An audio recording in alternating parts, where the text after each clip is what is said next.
Alright, how's it going, everybody? Today we're going to be doing another Nomad survival video, and today we're just going to be going over the patch notes since last Sunday, which was the most recent major update. Just kind of wanted to go over everything, let you guys know what's changed in the game, in case you weren't reading all these, and just kind of go over what might be, changing in regards to this. So I'm pretty excited. They added the third map, if you guys haven't been on in this last week, which is the Ruined Dungeon. It is pretty fantastic. It is definitely a pretty amazing map, I have to say. Props to the developer. It is fantastic. It's exactly what I was looking for, specifically. Very, very excited. The second map also got toned down a little bit. Looks like it was just about the boss damage and the HP of the final boss, which the HP I wasn't really like too worried by, but the boss skills, I know some people are having issues with the first boss skill when it was on the final boss. It would it would do a lot of damage. You're pretty much getting one shot. It would hit you so many times per tick, so that's fair. And it looks like the third map is going to be much harder, which I would totally agree. It is significantly harder than the other two maps, but in a good way. They added 2 new characters. If you guys haven't seen those, I've done a quick look on the 2 new characters, which are the Knight and the Whisperer. The Knight is a very fun, great defensive character, but with this third map, the DPS is the most important thing. Just if you're going into the third map, you want to focus on as much damage as possible. The other second character is the Whisperer. The Whisperer is easily one of the most unique characters I've ever played in any game. The mechanic for its weapon ability is extremely interesting. I've really enjoyed playing that class, so definitely recommend it. The new heritage that came out is Statue. I believe it 3 times your HP regen and 2 times your SP regen, but you can't move. Boss damage is also halved, and you can't take damage from projectiles, which is pretty nice for some of those first bosses. The heritage does work well with the new classes, and it also works really well with Quickling, because it's a very defensive-sided character. So that heritage is really cool. Gonna be putting a video out on that. A new stat came out, Retaliation, which I believe is exactly what it sounds like. You just deal damage to enemies when they deal damage to you. I think it's like you take damage over time, and then once you stop taking damage, you'll do that retaliation. Looks like they added Chinese. That's awesome. There's 19 new achievements, so that's going to be fun. Increase the resolution. I think it looks pretty clean. I mean, I like the graphics themselves, so I know that they changed some FXs in some of the weapon abilities, so that's nice. Let's see. Oh, he added the synchronization to Steam achievements. This is something that I talked to them about. I had in-game achievements that weren't linked with my Steam account, and now I'm assuming I have them all, so that's awesome. The base damage of the Quickling's weapon skill has been reduced from 10 to 3. Yeah, that's not surprising. It did too much damage per tick, I have to say. It was kind of ridiculous. And you have an SP regen penalty when moving. Oh, so it looks like you want to stand still. So Quickling is going to be really good with the statue heritage. Added a skill opacity slider. That's nice. This will just make it to where it's easier or harder to see the map, whichever one you kind of want. They did some font translation. That's awesome. Summons for the Summoner Heritage now also destroy enemy projectiles. That is awesome. That is pretty fantastic. Now you can use them as face tanks, basically. You can now hover over your skills in the skill bar. This is something that I noticed. This is extremely nice. You can see what levels your things are while you're leveling up skills. So like when you level up, you know how the store, well, I call it the store, but the weapon skills or the passives that you can choose pop up. Normally you couldn't hover over your skills in the bottom left corner, and sometimes you want to know, like, what skills are what levels depending on what you're going to pick. So that's super helpful. Now we'll always shoot an arrow. If this would go higher than the cap, the oldest arrow is destroyed. Okay, so that's nice. I never noticed this really because it always seemed like the max amount of arrows was out, but apparently the weapon skill from the Ratfolk Archer wouldn't shoot an arrow if the max amount of arrows are out, and that could be detrimental because say your arrow goes off like a millisecond before an arrow is going to disappear, you don't get you don't get an arrow. So that would decrease your DPS significantly. So now it's just gonna shoot it no matter what, and it'll get rid of the oldest arrow. So that's very nice. That's a really good quality of life upgrade. The Divine's weapon skill has been significantly improved. There's now next to no serious FPS drops. I haven't ran into this. Generally, I feel like the game sits at around like 300 to 700 FPS, depending on where you're at in the game. I ran into FPS issues on the most recent map with one character, but that was it. So, that's fair. To help with the aforementioned, Spectral Swords activate the weapon skill mimicry of the Divine on a slight delay. Okay, so that just means that Spectral Sword would do the weapon ability at the exact same time as the Divine, and now it's going to be a little delayed, so it's not as laggy. Immaterial Cloak has had its level 5 effect change. Before, increased the move speed of enemies ×2. Items are slowly magnetized by you. This is nice. Immaterial Cloak is probably the biggest disappointment of a weapon skill in my life. I think it's really good if you put 1 point into it, but past that, I don't think it's worthwhile. I know that they fixed a bug where they would actually slingshot the characters towards you once you got a Material Cloak to a high enough level. And it's like, it also just, especially with the speed boost, what it used to be, it would just push enemies away from you. So you really, like, if you had DPS or close range abilities, it was not helpful. So the fact that items are magnetized toward you, that's nice. Let's see, the level up screen now shows you the current level of the skill being offered, and the next level it would be, yep, nice, that's pretty awesome. Now displays wider buttons. Yeah, the new UI is really nice, I have to say. Primal Might passive now gives you 20% critical damage across the board instead of starting at 10 and scaling up later. This ends up being roughly the same amount. This is not a nerf. Alright, so just some, like, quality of life changes there. Dancing Dagger now bounces off walls. That is awesome. Before it wouldn't do that. Just kind of disappeared. So this is going to increase the Dancing Dagger's damage significantly. Ah, see? This is another thing I talked about. So the Great Divider, when you got an increased amount, it would have issues showing, like, using the weapon, basically. So it's basically looks like they sped it up.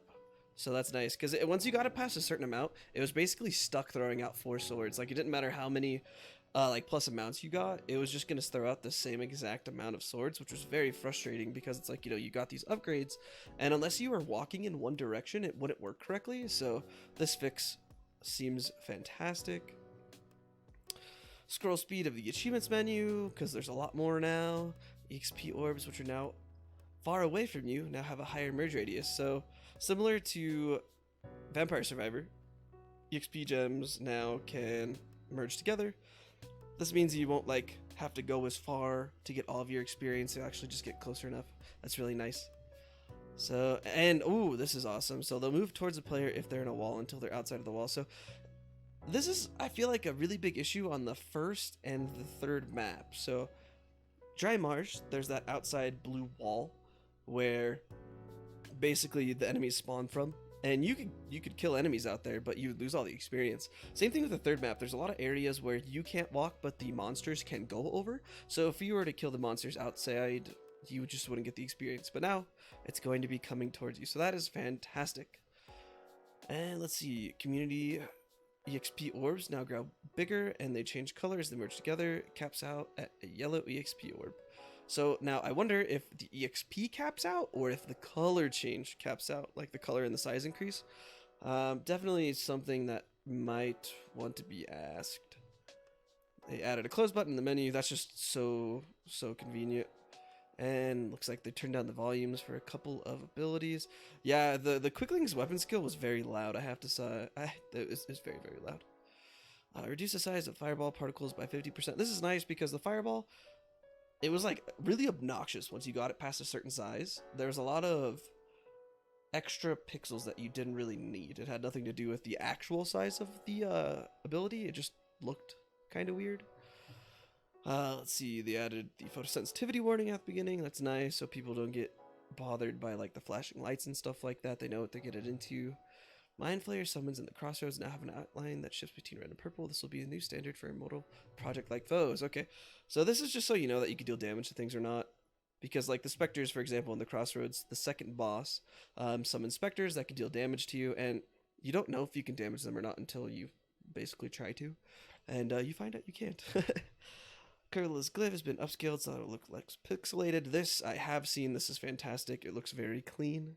Entangle now has added effect of preventing entangled enemies. That's pretty good. Projectiles weren't really like that big of a deal previously. There weren't too many characters that actually had projectiles, but in the third map there are a lot of projectile-like enemies, so that is a nice update. And the energy wave has its visual effect updated. It looks much cleaner now. I will agree there. So let's see some language stuff. And pressing escape key, start button on your gamepad. Now take you to the title screen instead of opening the options menu. That's pretty nice. I haven't played with a controller, so this isn't something that affects me, but obviously a lot of people like playing with a controller, so this will be a nice UI update. Let's look at the bug fixes. Fix an issue where invocation upgrade would imply that it has a max level of 5, it has a max level of 3. That's nice. I wondered I wondered what that was trying to say in the store. It made no sense. There's only 3 things that you could unlock in the invocation, so it was very odd. It was like it grabbed the fact that there's 6 options, but you only can upgrade it 3 times, so that's nice. They fixed some translation issues. That's just going to be something that's going to be kind of going forever. Translations are so hard. Let's see, fixed a visual bug. We're upgrading crit damage. It also increased crit rate and vice versa, and it was only a visual bug. Oh, that'd be so misleading. That's nice. Disabling player particles now appropriately disables the after image effect. That's nice. Fireball no longer stays popped when pausing and unpausing the game. The fireball, that's funny. You could pause fireballs. That's really hilarious. I never ran into that in particular. They fixed a bug where you could see the information of locked characters and heritages by hovering them. This info is meant to be hidden. Ah, that's another thing I never looked at. I never like took the time to like hover over things like that, so that's nice. It kind of just keeps things hidden, you know, keeps you excited for what you're gonna unlock and stuff like that. I'm gonna go over the minor updates that have been out since then, because this was June 5th. It was about a week ago. It's Sunday right now, so let's see. Here's minor update number 7. And so they made some changes to the third map because it was kind of difficult, I have to say. I don't think I played it pre-nerf, so I can't say how hard it was. I can't remember if I had any games played like during this time, so I'm not 100% sure there, but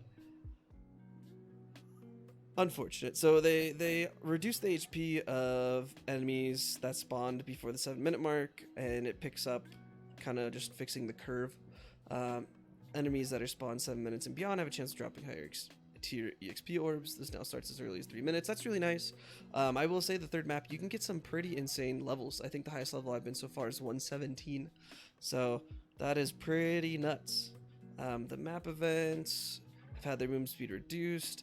I can understand why that was probably a pain. I think it really would only impact the sacrificial altar achievement, but they're not fast enough to catch up to you, so as long as you're kiting correctly, you should be fine. It's not that big of a deal.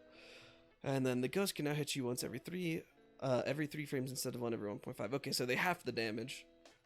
I can't say like this has been an issue outside of trying to kill the bosses on the altar for the achievement, so I'm not sure how impactful that is. The Orc's Shaman's rotating orb can only hit you once every 30 frames instead of, oh, he must mean 3 right here, instead of 1.5. Interesting. So there's a mob that shoots out this little orb that follows you.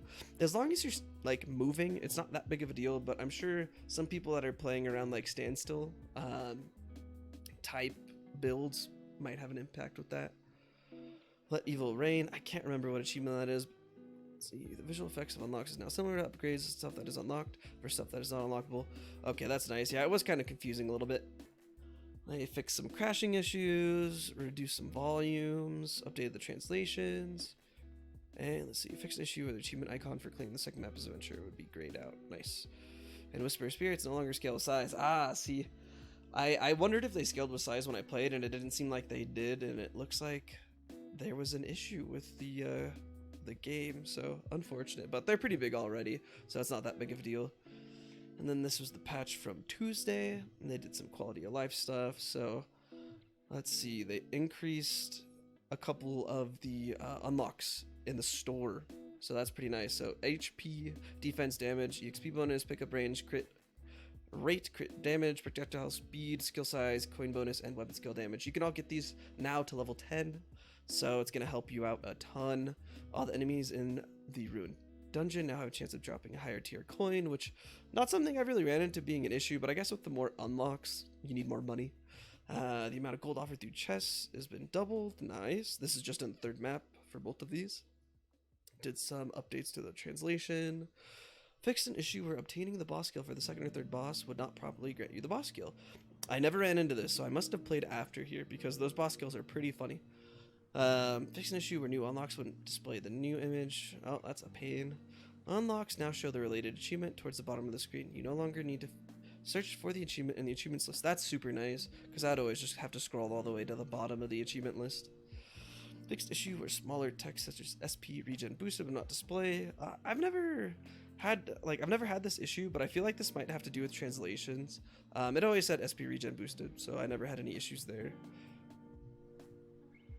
Ooh, this is nice. It includes how many rerolls you have left. This information was in the description box, but is easily overlooked. I never really paid too much attention to this because generally you knew how many rolls you had based off, 1, how many levels you put, and 2, the bonus rerolls, plus it was just like multiplication. They were just doing powers of 2, so this will still just be nice though. And then fixed an issue where the map event objects such as the portal in the 2nd map or the evil crystal in the 3rd map are being destroyed to make room for more enemies. That is hilarious.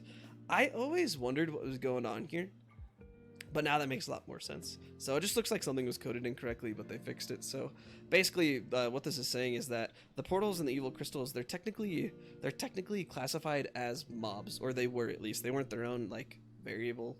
And so I guess there's a max amount of enemies on this that can be spawned in, which is kind of sad. I wish it was unlimited. But I understand that everyone has different computers and you want to kind of specialize this to work for everybody. But yeah, once that cap hit, it could destroy the crystal or the portal. So that's really funny. That's a nice update. And then here's the most recent update from this Wednesday. So it looks like there's a lot of community updates, which these community ones that say community, it says right here, they are suggestions from you in Discord, YouTube videos, Twitch streams, Discord, etc., etc. So this is great because they really listen. They really do make the changes that you want. I've seen just in this, the 3 that we've gone over, several things that I've talked about being updated. And Vox does fantastic responding to everybody on the Steam discussion boards, so definitely recommend if you have like an idea or maybe something that seems to be a bother, just go ahead, check it out and let him know. And if it's something that he thinks might be an issue or enough people agree with, they'll definitely make some changes. So let's see, the pause menu is redesigned and now includes your stats. This has been so great. You can actually see your stats. Something that is fantastic in every game is wanting to know, you know, how much crit bonus do I have? I know it says 10%, but what does that really mean? And, you know, a lot of the times it said +1 damage or +2 damage. So this is just going to make it easier for you to know exactly what you're getting into. Let's see, they updated, oh, this is a really nice one too. So the coins, when in run, has been updated to include displaying the coins that you've gained this run. So now you get to see how many coins you're actually getting per run. This is something that's just nice in general. Now you know, hey, like this map, I get more coins, so maybe I should farm coins on this map versus another map. It's just super helpful. Fix an issue where if you had the Ascension and it was active, if it expired in the middle of you using the Knight's weapon skill, you'd lose your double defense. Oh, that's a pretty bad bug. Glad that got fixed. Basically, if you had Ascension going, and it ended in the middle of the Knight's weapon skill, which the Knight's weapon skill, you double your defense. So enemies run faster towards you, and your defense is doubled, and all the damage that is done to you as the Knight while this your weapon ability is gone, it'll explode and deal damage to everybody. So the fact that you would lose your double defense is huge. Let's see, relics which only work on level 10 skills now say requires level 10 instead of just level 10. I thought this was kind of implied, but I can see how it was confusing. You basically, originally the relics would say level 10 on them. That's all they would say. So to me that meant like once you hit level 10, you're gonna get this bonus, which is how the skills worked. If you got the second relic for a weapon skill, the second relic is always one that applies at level 10. And if you got that second relic before you got the weapon skill to level 10, it didn't apply to it. So some people might have been thinking that actually applied, but now you know for sure that you have to be level 10 with that weapon skill for it to apply. The level of the skill is displayed in the victory game over the screen. The new layout looks like this. So if you've seen the last like 2 or 3 videos that I played, this update was out then. Basically, it just tells you what level your skills are. So this is nice because a lot of the times, Chain Light Shock, for example, would always be in my top 5, but the weapon would only be like level 3. And I think that's something that's really important to know because you can see what skills really do increase damage at lower levels. Something that might be nice is something that tells us how long we had the skill, but not that big of a deal. Let's see, they fixed an issue where the damage display over your head was not respecting faster game speed. This meant that, for example, okay, so basically, wow, that's actually a pain. So this was something that I ran into. So retaliation, it's this blue circle that's around you, and basically it does a ton of damage based off how much damage you take. But basically, if you're playing at 2 times speed or 1.5 speed, which I recommend playing on 2 times speed all the time, it just makes the game go faster. It also feels a lot better in my opinion. And it doesn't take up so much of your time. It's only 15 minutes versus 30.